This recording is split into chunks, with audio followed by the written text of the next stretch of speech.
Hello. तो आज हम करेंगे एक्सरसाइज 1.3 का क्वेश्चन नंबर 1। क्या कह रहा है ये? Prove that root 5 is irrational. तो हमें जो रूट 5 दे रखा है वो हमें इरेशनल प्रूव करना है। वैसे तो हमें पता है कि ये इरेशनल है क्योंकि ये परफेक्ट स्क्वायर नहीं है, लेकिन हमें प्रूव करना है। तो कैसे प्रूव करेंगे देखो। तो हमें एक है ना बहुत ही अच्छा मेथड यूज करेंगे जो कि है contradiction.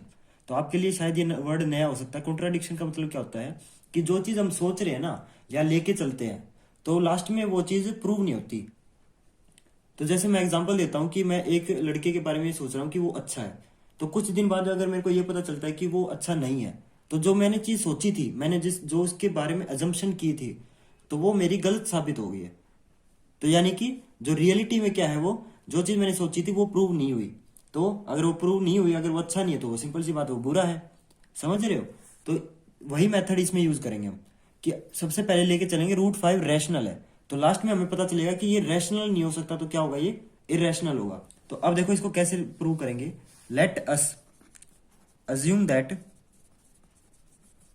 Let us assume that the contrary, यानी कि जो चीज हमें सोच के चल रहे हैं, कॉन्ट्रेरी का मतलब है इस चीज को हमें कॉन्ट्राडिक्ट करना है, गलत साबित करना है। Root 5 is rational. तो अब हमने ये लाइन लिखी है कि हम सोच के चलते हैं कि रूट 5 रैशनल है, लेकिन बाद में क्या चीज निकल के आएगी कि ये इरेशनल है। ये रैशनल नहीं हो सकता, तो क्या होगा, इरेशनल हो जाएगा। तो अगर ये रैशनल है तो इसको क्या लिख सकते हैं हम? इसको हम फ्रैक्शन की फॉर्म में लिख सकते हैं जो कि a बाय बी है। तो अब देखो इसमें जो a और b हम लेके चले हैं ना, वो क्या होगा, a एंड b आर को प्राइम नंबर्स। तो जो a और b है, यानी कि जो इसके फ्रैक्शन के नंबर है, न्यूमरेटर और डिनोमिनेटर है, वो आपके को प्राइम है। अब को प्राइम क्या होते हैं? को प्राइम वो नंबर होते हैं जिनका HCF 1 होता है। क्या होता है? हाईएस्ट कॉमन फैक्टर 1 आएगा। यानी कि जो a है और b है, वो किसी अगर सेम नंबर, कॉमन नंबर से डिवाइड होगा तो वो सिर्फ अकेला 1 है। तो जैसे मैं एग्जाम्पल के लिए देता हूँ, जैसे 2 है, 2 के फैक्टर निकालते हैं तो 2 के फैक्टर आते हैं 2 इंटू 1। मान लो अब 3 के फैक्टर निकालें तो 3 के फैक्टर आएंगे 3 इंटू 1। तो सिर्फ अकेला 1 ही ऐसा नंबर है जिससे ये दोनों डिवाइड हो रहे हैं। ठीक है, वैसे तो 2 2 से डिवाइड हो रहा है, लेकिन कॉमन कौन सा है? 1 है। तो वैसे ही हम ए और बी का एक को प्राइम नंबर लेके चल रहे हैं, यानी कि सिर्फ 1 ही है जिससे ये डिवाइड हो सकते हैं। तो यही हमारा क्वेश्चन का सबसे मेन हिस्सा है। तो हमें क्या प्रूव करना है कि ये 1 के अलावा भी किसी और नंबर से डिवाइड हो रहे हैं। तो अगर हम ये प्रूव कर दें कि ए और बी किसी और नंबर से डिवाइड हो रहा है, तो हमारा पूरा क्वेश्चन ही सॉल्व हो जाएगा। तो देखो हम कैसे करेंगे। तो अब देखो, अब ये जो बी है डिवाइड में है, तो इधर आके मल्टीप्लाई में हो जाएगा। तो root 5 B is equal to A, ये आ गया हमारा। तो अब क्या करेंगे, दोनों साइड स्क्वेयर करेंगे, यानी कि लेफ्ट साइड भी स्क्वेयर करेंगे और राइट साइड भी स्क्वेयर करेंगे। लिखेंगे स्क्वेयरिंग बोथ साइड्स,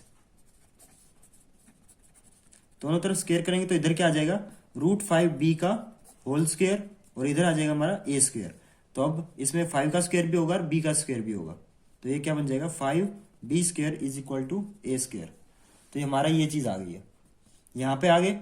अब इसके बाद क्या करना है, अब ये जो 5 मल्टीप्लाई में ना, ये डिवाइड में आ जाएगा। तो देखो हम कैसे करेंगे। तो ये डिवाइड में आ जाएगा, तो क्या हो जाएगा, B square is equal to A square by 5, ये आ गया।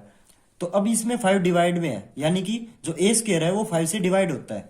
तो ये क्या लिखेंगे कि ए स्क्वेयर इज डिविजिबल बाय 5, क्योंकि आपका 5 डिवाइड में आ गया। ए स्क्वेयर के अगर डिनोमिनेटर में आता है, इसका मतलब क्या है, ये आपका 5 से डिवाइड होता है। तो अब आपने एक थ्योरम पढ़ी होगी। तो देखो बुक में थ्योरम 1.3 क्या कह रही है कि अगर कोई नंबर ए स्क्वेयर को डिवाइड करता है तो वो नंबर ए को भी डिवाइड करेगा। जैसे कि मान लो आपका 25 5 से डिवाइड होता है, तो 25 ए स्क्वेयर हो गया, तो आपका 5 भी 5 से डिवाइड होगा, इसका मतलब ये है। ठीक है, तो अगर कोई नंबर ए स्क्वेयर को डिवाइड करता है तो वो ए को भी डिवाइड करेगा। तो यहाँ पे ए स्क्वेयर 5 से डिवाइड होता है तो ए भी 5 से डिवाइड होगा। तो यहाँ पे लिखते हैं from theorem 1.3 A is divisible by 5। तो ठीक है, तो ये थ्योरम ये कहती है हमारी। आगे चलते हम। तो अब हमने क्या पता लगाया कि ए भी 5 से डिवाइड होता है, तो ए बाय 5।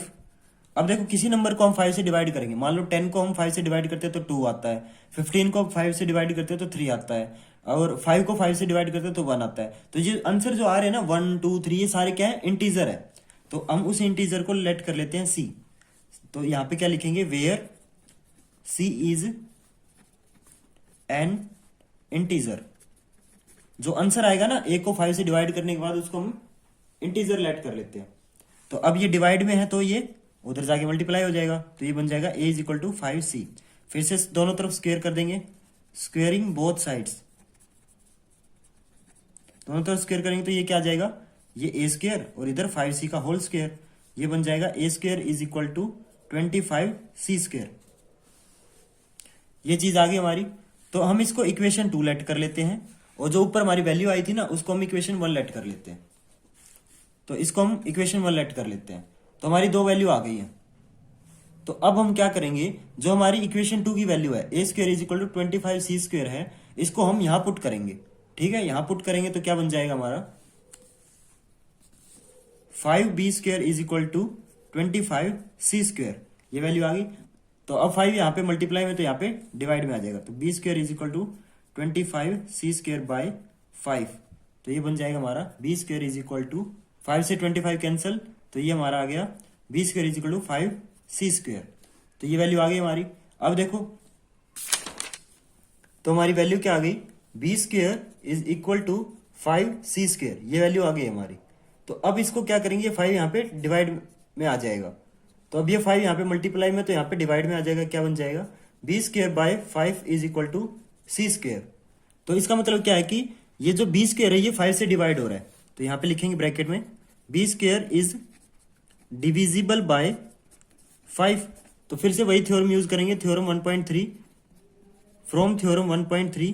थ्योरम 1.3 क्या कहती है कि अगर b स्क्वेयर 5 से डिवाइड है तो b भी डिवाइड होगा, b is also divisible by 5, also divisible by 5, ये चीज आ गई हमारी।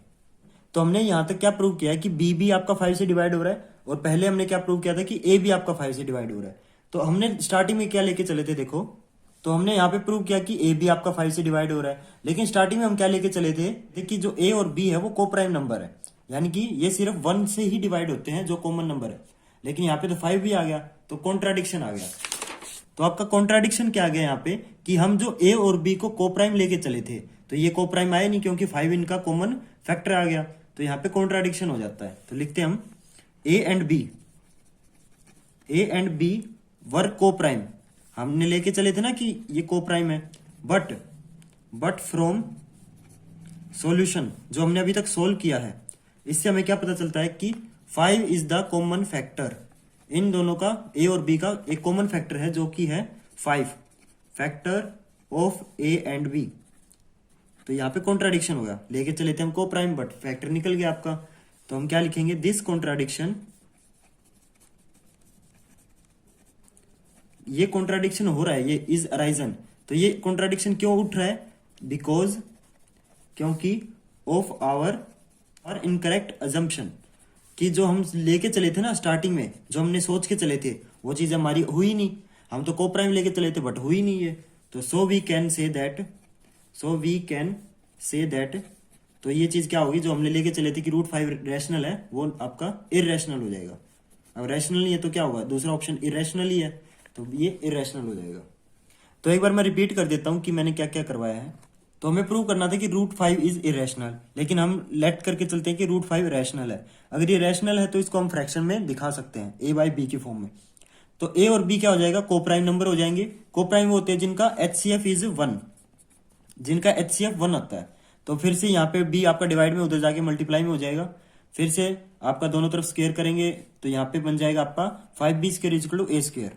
तो यहाँ पे 5 आपका डिवाइड में आ जाएगा, इसका मतलब क्या है कि जो a स्क्वेयर है वो 5 से डिवाइड हो रहा है। तो थ्योरम 1.3 क्या कहती है कि कोई नंबर जो कि a स्क्वेयर है किसी दूसरे नंबर से डिवाइड होता है तो वो जो a है ना वो भी सेम नंबर से डिवाइड होगा। तो a भी आपका 5 से डिवाइड हो रहा है, तो यहाँ पे हम डिवाइड हो रहा है तो हम क्या लिख सकते हैं, a by 5 is equal to c, क्योंकि जो आंसर आएगा a को 5 से डिवाइड करने के बाद उसको हम c लेट कर लेते हैं। तो यहाँ पे 5 डिवाइड में तो उधर जाके मल्टीप्लाई, फिर से दोनों तरफ स्क्वेयर करते हैं तो a square is equal to 25c square आ गया। ये जो वैल्यू है इक्वेशन 2 वाली, ये हम इक्वेशन 1 के अंदर पुट करते हैं। तो पुट करते हैं तो हमारी ये वैल्यू आती है, 5 यहाँ पे डिवाइड में आएगा तो कट जाएगा, तो b square is equal to 5c square. तो अब ये जो 5 है यहाँ पे मल्टीप्लाई में तो उधर जाके डिवाइड में हो जाएगा। तो डिवाइड में हो जाएगा तो हम क्या कह सकते हैं कि b स्क्वेयर बाय 5, यानी कि b स्क्वेयर भी आपका 5 से डिवाइड हो रहा है। तो फिर से थ्योरम 1.3 क्या कहती है कि अगर b स्क्वेयर 5 से डिवाइड हो रहा है तो b भी 5 से डिवाइड होगा।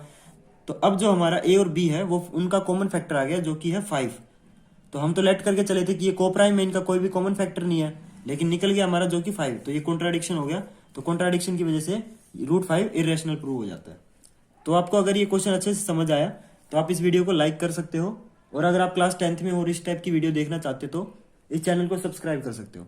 और अगर आपका कोई क्वेरी या डाउट रह गया है तो आप इसे वीडियो के कमेंट सेक्शन में लिख सकते हो। आपकी जो डाउट है जरूर सॉल्व की जाएगी। Thank you.